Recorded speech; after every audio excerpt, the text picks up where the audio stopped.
The Messiah will have power over the terror of the night. The Messiah will have power over the terror of the day. Again, nighttime demon, daytime demon. The Messiah will have power over pestilence, devour, destruction, keteb. Both of them are buddies of Mot, death, in Hosea 13:14. The Messiah will have the power over, now catch what I'm saying here. Again, if you've read The Unseen Realm, this is going to click with you pretty easily. The Messiah has the power over the realm of death, the Lord of the dead, who is Satan, and everybody who works for him.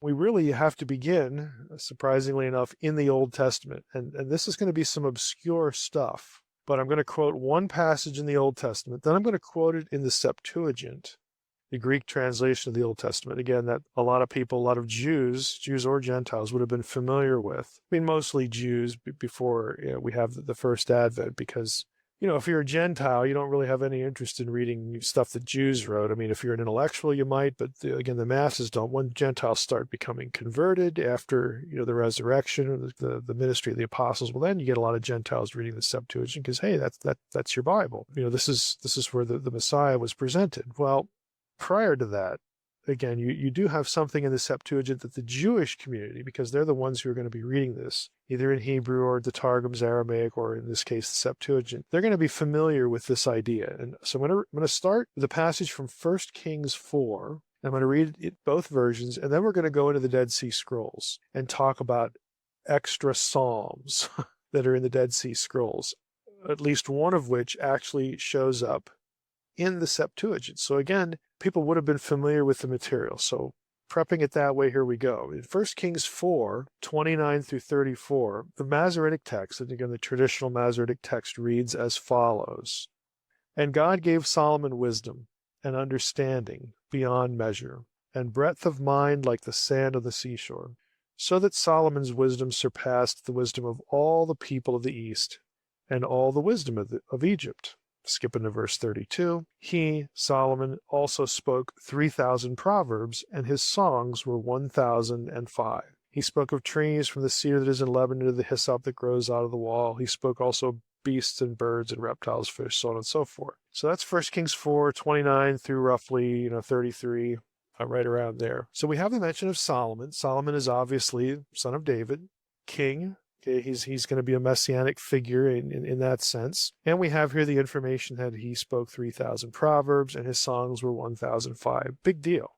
I mean, how do you get casting out demons from that? Well, you don't, but it begins sort of a journey that is initiated in what's said here about Solomon that will get picked up in other material. In the Septuagint, it's slightly different. Okay, the difference here is in verse 32. And Solomon spoke 3,000 proverbs, and his songs were 5,000.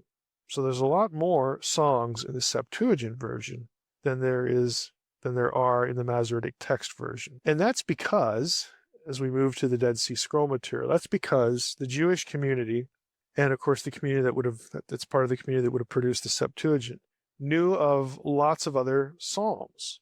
And we're going to focus on one of those that shows up in the Dead Sea Scroll material that is actually not only interesting, but references, and here's the key thought, the Scrolls material references what we just read in 1 Kings 4 about the songs and I'm going to use a very suggestive word here, the utterances of Solomon.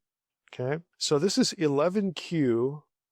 Okay, 11Q Psalm Scroll, and the abbreviation is AP superscript A. In numbers, it's 11Q 5, column 27. For those of you who have Dead Sea Scroll stuff, you can go look this up, but I'm going to read you parts of it. So this is a psalm about David. So we read here at the beginning, this is line 2, David, son of Jesse, was wise, and a light like the light of the sun, and learned, and perfect in all his paths before God and men. And then we have a blank. And the Lord Yahweh gave him a discerning and enlightened spirit, and he wrote psalms, 3,600, and songs to be sung before the altar over the perpetual. And then there's a gap in the text. Line 9. And all the songs which he spoke were 446, and songs to perform over the possessed, 4 of them. So you actually have a reference in this extra psalm to David, okay, David composing songs to perform over the possessed.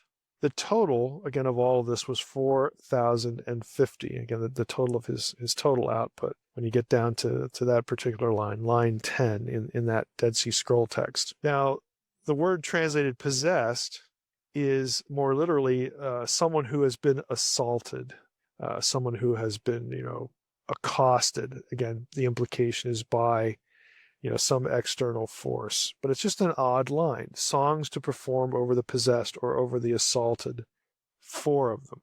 And the last line here, and all these he spoke through the spirit of prophecy, which had been given to him from before the Most High. So God gave him these things these songs to sing, so on and so forth. Now, in the same Dead Sea Scroll, in a different column, column 19, line 15, we read this, where David says, "Let not Satan rule over me, nor an evil spirit. Let neither pain nor evil purpose, again, conquer me." Now, part of that line, part of, these snippets that I've read, part of this material shows up in the Septuagint as what the Septuagint calls Psalm 151. Now, if you know your Bible, if you know the book of Psalms, there's only 150 Psalms here.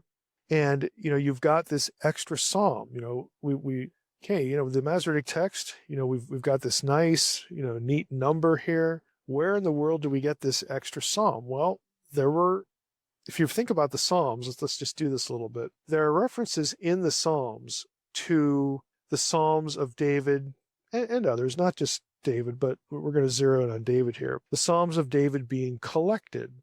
And this was the process. They were collected and put into the books so that in the Masoretic text, we have 150 total. And there are even places in the Psalms where it says, and this is the end of the songs of David, son of Jesse. But then afterwards, you get more Psalms of David. And that's because the collecting kept going.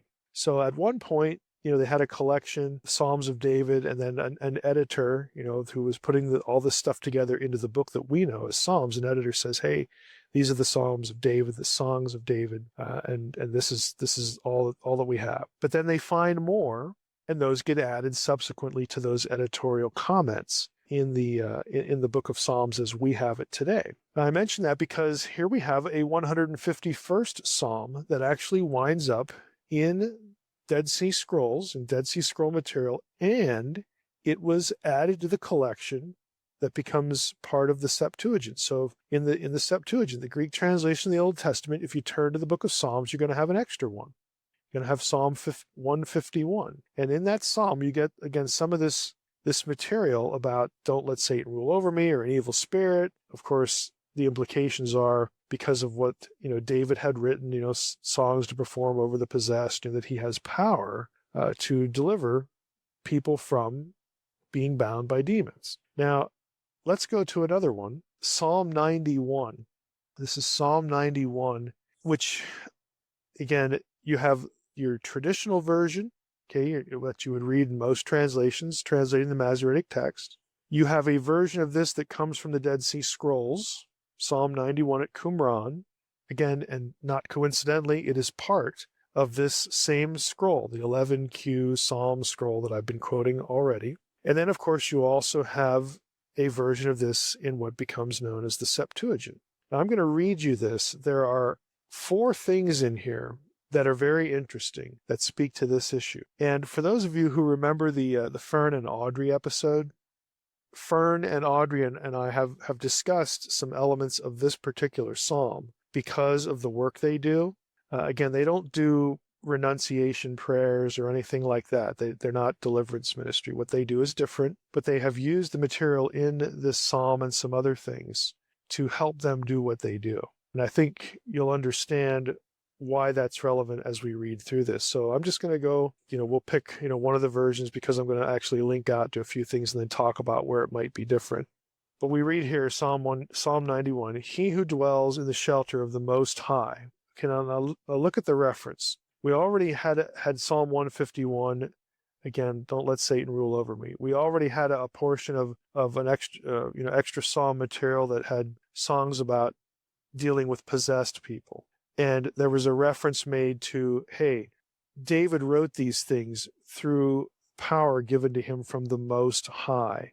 And here we have the Most High referenced in Psalm 91. Now, again, if you've read anything in the unseen realm, you know that this is important terminology. Because the Most High, again, this is the title given to the God of Israel when he divides up the nations. Again, it's a title of superiority. He is the Most High. He is the one, who made this decision, who judges, the rebellious, divine beings of Genesis 6, who dealt with the Nakash of Genesis 3. Again, you have this Most High terminology.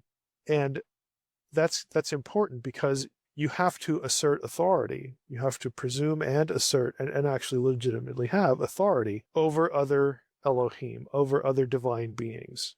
Again, to do what you're going to do, to do what needs to be done. And so there's this, again, conceptual link back to we're doing this because of the Most High and his power. But the Messiah, son of David, was, again, Jesus is actually called Son of the Most High in the Gospels. And that is a Messianic title because the King of Israel, again, the king from the line of David, is referred to as the Son of God in the Old Testament. So again, there's this linkage about the Messianic figure, Son of David, Son of Solomon, line of David and Solomon, Son of the Most High, Son of God, all this sort of stuff factoring into what this psalm and again what Jesus actually does in the Gospels with demonic entities. So he who dwells in the shelter of the Most High will abide in the shadow of the Almighty. I will say to the Lord, my refuge and my fortress, my God in whom I trust, for he will deliver you from the snare of the fowler and from the deadly pestilence. He will cover you with his pinions, and under his wings you will find refuge. His faithfulness is a shield and buckler. Now here we hit verses 5 and 6. We're going to get some lines in here that it's very easy to read right over, but we're going to be linking out to some things and talking about them. You will not fear the terror of the night. Okay, the terror of the night. In Old Testament thinking, this was actually a demonic entity. Now, if you have the Dictionary of Deities and Demons in the Bible, again, I've recommended that source many, many times. This term is discussed. There's actually an entry for the terror of the night in DDD. And the Hebrew for this is pakad laila. Now, laila is the important thing to sort of fix in your brain, laila, the way that sounds. Because, to quote the article, there have been some attempts to relate laila etymologically to Lilith, which is referenced in Isaiah 34:14. This is Lilith, again, which is a demonic figure in Jewish tradition. But the entry continues, Akkadian Lili is actually a better choice. Akkadian Lili was a night demon. So Lili, Lila, it's different than Lilith. It's close, but it's not quite the same. But this term, Pakad Lila, DDD suggests, there might be some relationship here. They say this is a folk etymology. Functionally, however, the demon Pakad Lila reveals traits similar to those of the Mesopotamian Lilu and the Lili, especially as it's referenced in the Song of Solomon 3:8, which talks about, again, the terror of the night. We're not going to necessarily go there. But you get this idea that there's an Akkadian term that aligns with this one that has characteristics that would sort of fit with, again, a demonic figure, terror of the night. Now, the terror of the night demon in Mesopotamia was, again, an aggressive, attacking entity. And the night association is significant because that's when lots of, people sort of thought about when demons are doing something. And it also has reference to what happens at night, specifically in bed between men and women. Okay, there's the marital bed. Also, again, the care of children during the night while they're asleep, because the Akkadian demons associated with this were often associated with children dying during the night and whatnot, or trying to prevent conception. Again, there's this notion of demonic activity during the midnight hours, I guess you could put it. And this term is associated with that. Now, I want to read you a little bit more from the DDD entry. The writer says, among the host of Mesopotamian demons, Lilu which is related to Sumerian Lila, which literally means wind man. So it's like a spirit man. Among the host of Mesopotamian demons, Lilu and Lilitu or Lili most resemble the biblical Pakad Lila. These demons seem to have been attached particularly to pregnant women and newborns whom they sought to harm.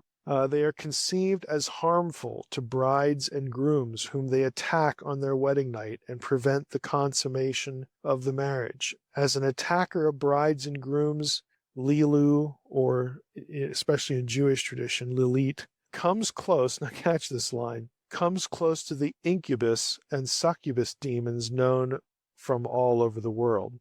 Again, just giving you a little bit of a flavor of what's going on here. Again, this, I don't want to drift off into, facade territory or alien abduction stuff, but thematically, there's a lot of overlap here between and sleep paralysis. It's often associated with feeling like a presence in the room. But again, you get these sorts of things. I'm just trying to pluck examples out so that you get a feel for what this term in antiquity would have been used to describe, or how this term would have been brought into discussion based upon some experience somebody had, whether it was supernatural or something that just freaked them out. That might have been natural or not. So this is the terminology that's going on in this particular psalm. Back to the terror of the night in Psalm 91. A cursory look, last line from DDD, a cursory look at the context in which Pakad Lila occurs in Psalm 91 reveals its demonic identity. This psalm abounds with names of other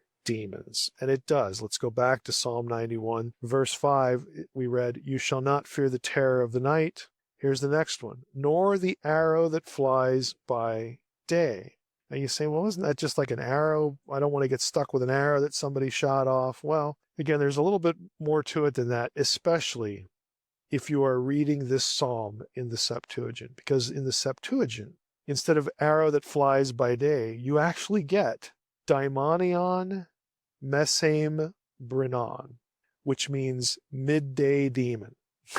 Okay, so you will not feel the terror of the nighttime demons, and you won't fear the midday demons either in the Septuagint. Now, DDD also has a reference to this. I'll read you a few excerpts. The midday demon is found in the Septuagint version of Psalm 91. In that case, it's verse 6. English Bibles, it's going to be verse 5. In these verses, the Hebrew psalmist declares that the one who takes refuge in the Almighty will not fear. Again, Masoretic Text, terror of the night, nor the arrow that flies by day. And then it continues to the pestilence and the destruction. And we're going to get to those in a moment. Those are also names of gods in antiquity, in Canaanite religion.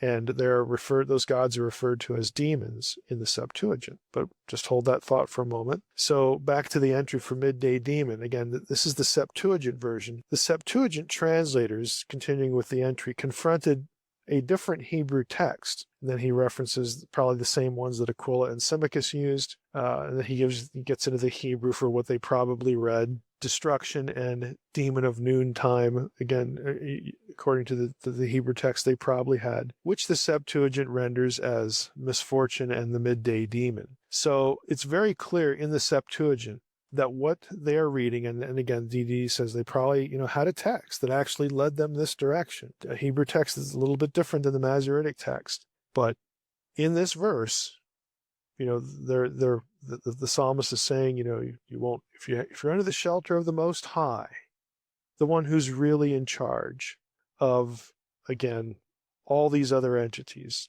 you will not fear the terror of the night, the nighttime demon. You will not fear, again, the midday demon, the one that shows up, in the middle of the day, that sort of thing.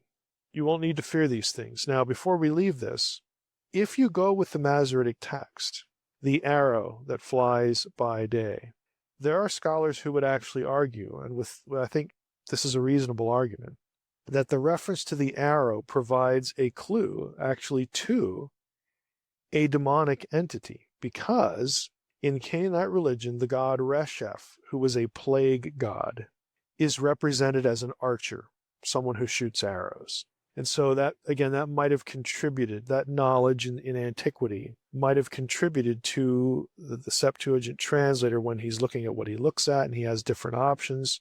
it might have led him to say, okay, we got it, midday demon, we get it because of the way Reshef, again, was depicted and described in Canaanite literature. So even if you want to go with MT, you don't like Septuagint, you can still be dealing with a demonic entity here. And Reshef, again, was a deity, was a god in Canaanite religion. Continuing on to the next verse. So you won't feel the terror of the night. You won't need to fear either the arrow. Again, the Reshef's darts. Remember, what Paul talks about, the fiery darts, the wicked.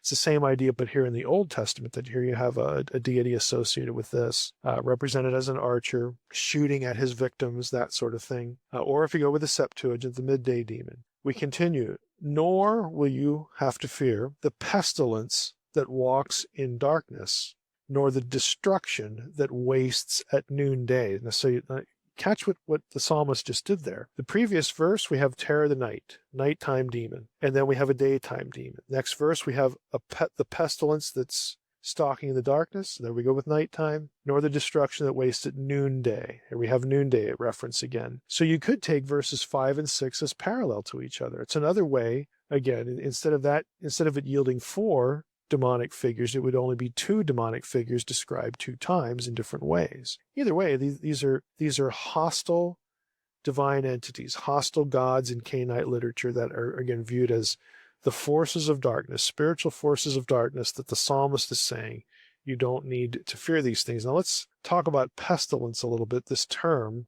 And this is something that, shows up in a footnote somewhere in Unseen Realm. I know, I don't quite remember what the chapter was, but the Hebrew word here is dever. Again, pestilence is a normal translation. But the thing to notice here, to be aware of, is that this dever, is a deity name in the Ugaritic texts, and he is a god of destruction. Now, again, dever in Ugaritic text is also mentioned in tandem with Reshef. That was the arrow demon, the archer demon that we just read about in the previous verse. So again, this is what that quote in DDD much earlier said, hey, the context of Psalm 91 supports this demonic thinking, because look at all these terms in the psalm that point to demonic entities. That was an accurate quote. There are a number of things in the psalm that point that direction. Dever is also mentioned in Habakkuk 3. Again, we have there, might as well just go out to Habakkuk 3, where Dever and Reshef are actually in this scene. We have here, I'll just start at the beginning. O Lord, I have heard the report of you, and your work, O Lord, do I fear. In the midst of the years, revive it. In the midst of the years, make it known. In wrath, remember mercy. God came from Teman, and the Holy One from Mount Paran. His splendor covered the heavens. The earth was full of his praise. His brightness was like the light. Rays flashed from his hand, and there he veiled his power. Before him went pestilence, and plague followed at his heels. So there you have Dever and Reshef mentioned in this. And in this scene, they are sort of like cringing, servants. They're underlings of the God of Israel. Again, the prayer of Habakkuk here puts them in their place. So they're not, independent, more powerful entities or anything like that. The God of Israel can use destruction, and he can use pestilence and that sort of thing. But what you get in Canaanite religion, these are distinct deities, and they're in opposition, of course, to what's going on in Israel. And in the psalm, they become enemies, they become rebels, they become threats, to God's people. And that's why we have this psalm, that you don't need to fear these entities, because the God of Israel is more powerful than they are. And in fact, again, the supposition is that the Most High can and will deliver you from these things. So let's go to, again, quickly, the other reference, the destruction reference. This is not Reshef, this is Ketev. The term Ketev appears 4 times in the Old Testament, DDD again. Its basic significance is destruction. In Ugaritic, this name would be pronounced Kezev, and it occurs once in Ugaritic, and Kezev is a buddy or kinsman of Mot, the god of death, in Ugaritic thinking. And in Hosea 13:14, we get a reference to this kind of material. It's going to sound like a familiar passage, but think about this passage and think about where it's referenced in the New Testament. Hosea says, again, and the speaker here is Let me get the context here for the speaker. Hosea 13. It is the prophet. He's talking about he destroys you, O Israel. Again, Hosea basically giving Israel bad news for their idolatry. And then we get to verse 14. Shall I ransom them from the power of Sheol? Again, the realm of the dead. Shall I redeem them from death? The word moat. O death, O moat, where are your plagues? And the plural word there is dever. O Sheol, where is your sting? The word there is ketev. Compassion is hidden from my eyes. Now, where do we see that quoted in the New Testament? O death, okay, where is your sting? Okay, all that sort of thing. We get it in 1 Corinthians 15:55. O death, where is your victory? O death, where is your sting? And it's a passage about the resurrection, okay, because the resurrected Messiah and the resurrection itself conquers death, conquers Sheol, conquers the plagues that, people get that send them to the underworld. It conquers the destruction, again, that results in people dying, all this sort of stuff. It's a reference to, again, the power of the God of Israel over these forces, these entities, these things, and ultimately even the power of death. Well, that's important because all of those things, the resurrection, is tied to the Messiah. Okay, this was the plan of salvation. The Messiah needs to die and rise again to, complete, to really bring into effect, kickstart, bring to fruition the whole plan of salvation history in the Old Testament. And the Messiah is the son of David. The Messiah is the son of Solomon. Okay, again, the Davidic line. All of these ideas, again, are interconnected in the Old Testament mind, as part of the Messianic profile. The Messiah will have power over the terror of the night. The Messiah will have power over the terror of the day. Again, nighttime demon, daytime demon. The Messiah will have power over pestilence, dever, destruction, ketev. Both of them are buddies of moat, death, in Hosea 13:14. The Messiah will have the power over, now catch what I'm saying here. Again, if you've read The Unseen Realm, this is going to click with you pretty easily. The Messiah has the power over the realm of death, the Lord of the dead, who is Satan, and everybody who works for him. Okay, the minions in the realm of the dead, who are, in the Old Testament context, they're described by these God terms, these pseudo lesser hostile God terms. In the Septuagint, this terminology is going to be put into demonic terms, and in the New Testament, in Greek, all of this is going to be put under demonic terms.